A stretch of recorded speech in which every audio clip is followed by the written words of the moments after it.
ये रिश्ता क्या कहलाता है? मारा की चीख, अरमान का टूटना और अभीरा का अंधेरों में सफर। पौदार हाउस का बड़ा सा गेट इस शाम कुछ अजीब तरह से भारी लग रहा था। हवाएं भी तेज चल रही थी, जैसे आसमान को पहले ही अंदाजा हो कि इस घर पर कोई बहुत बड़ा तूफान आने वाला है। अंदर सब लोग बेचैनी से इस लम्हे का इंतजार कर रहे थे जब दरवाजे पर हान बजेगा और उनकी प्यारी अभीरा घर लूट आएगी। मारा तो खुशी के मारे एक जगह टुक भी नहीं पा रही थी।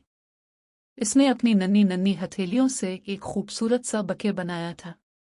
गुलाब और लिली के फूलों से सजी इस आराइश में उसकी मासूम उम्मीदें झलक रही थीं। वो बार बार सबसे पूछती, मम्मी आएंगी ना? इस बार तो वाकई आ जाएंगी ना? विद्या और गीतांजलि ने इसे दिलासा दिया, मगर उनके दिल में भी कहीं ना कहीं खौफ था। और फिर हान की आवाज गूंजी। घर के सब लोग दरवाजे की तरफ दौड़े। मारा सबसे आगे खड़ी थी, आंखों में चमक और चेहरे पर मुस्कुराहट। लेकिन जैसे ही गेट खुला, सामने अभीरा नहीं बल्कि करश और तानिया नजर आए। दोनों के चेहरों पर सन्नाटा, आंखों में खौफ और होठों पर भारी खामोशी थी।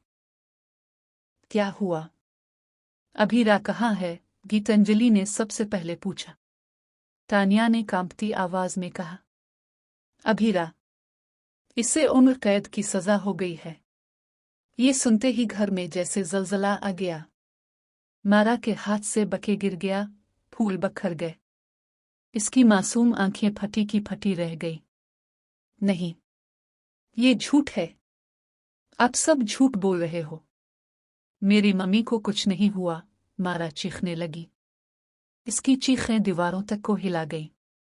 वो दौड़ती हुई सबसे सवाल करने लगी, कोई मुझे बताओ, मेरी मम्मी कहाँ है? उन्होंने क्या किया? क्यों किया? सब चुप क्यों हैं? किसी के पास जवाब न था। घर वालों की आंखों से आंसू बह रहे थे। मारा का फैसला। मारा ने रोते रोते अचानक बैग उठाया और बाहर की तरफ दौड़ पड़ी। सब ने इसे रोकने की कोशिश की, लेकिन इसने किसी की बात ना सुनी। मैं अपनी मम्मी को ढूंढने जाऊंगी। अगर उन्होंने कुछ गलत किया है तो मैं खुद पूछूंगी, और अगर वो फिसा गई हैं तो मैं उन्हें छुड़ाऊंगी। इसकी ये अल्फाज सुनकर सब दंग रह गए। बाहर कार में बैठे अरमान और अबेर। अलिफादेर, घर के बाहर कार में अरमान और अबेर बैठे थे। दोनों की आंखें खाली, जैसे दुनिया का सबसे बड़ा सदमा झेल लिया हो। अरमान, ये सब कैसे हो गया? अभीरा तो बेगुनाह थी। अबेर की आवाज टूट रही थी। अरमान ने मुट्ठियों को जोर से भींच लिया। इसके दिमाग में जैसे हजारों सवाल दौड़ रहे थे। कोई है जिसने सबूतों को मोड़ा है। किसी ने जाल बिछाया है, और मैं इस शख्स को बेनकाब करके रहूंगा। इतने में आरा वहां आई और दोनों को अंदर ले जाने की कोशिश करने लगी। लेकिन ऐन इसी लम्हे सामने से मारा दौड़ती हुई आए। इसकी आंखों से आंसू बरस रहे थे। अरमान ने इसे देखा तो इसका दिल फट गया। वो मारा को समझाना चाहता था, मगर उसके कदम खुद ब खुद पीछे हट गए। वो मारा को देखकर खुद भी वहां से भाग गया। घर का सन्नाटा। पौधार हाउस के अंदर अब सिर्फ सन्नाटा था। विद्या अपने कमरे में जाकर भगवान की मूर्ति के सामने बैठ गई और फूट फूट कर रोने लगी। ए ठाकुर जी, मेरी बहू ने अगर कोई गलती की है तो इसे मुआफ करना, और अगर वो बेगुनाह है तो इसे इंसाफ दिलाना।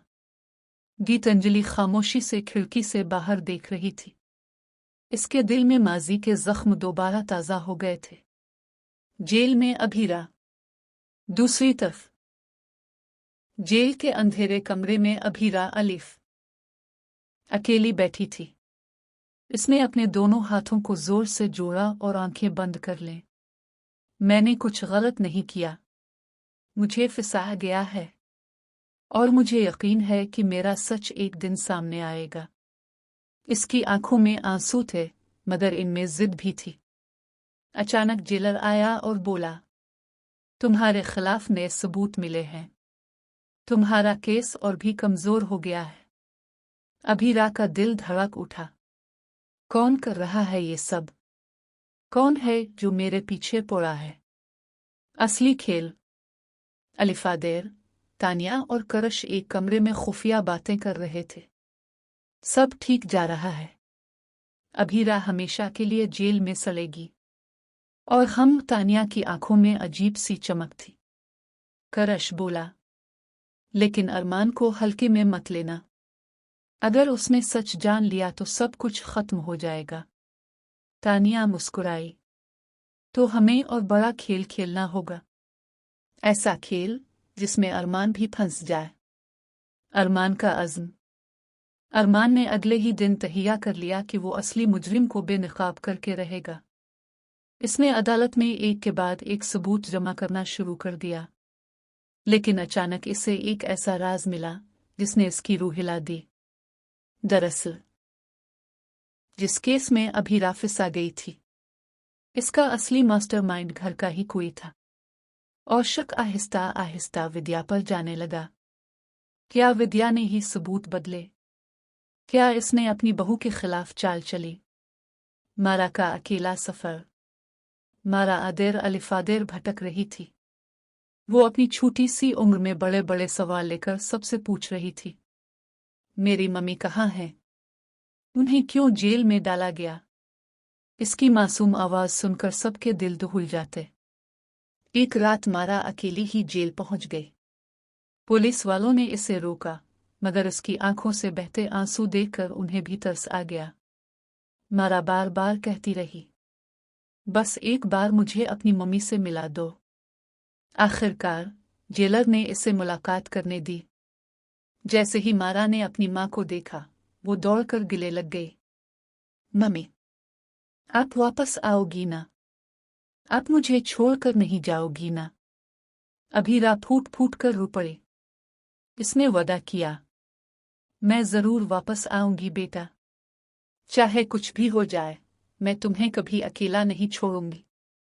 सबसे बड़ा धमाका।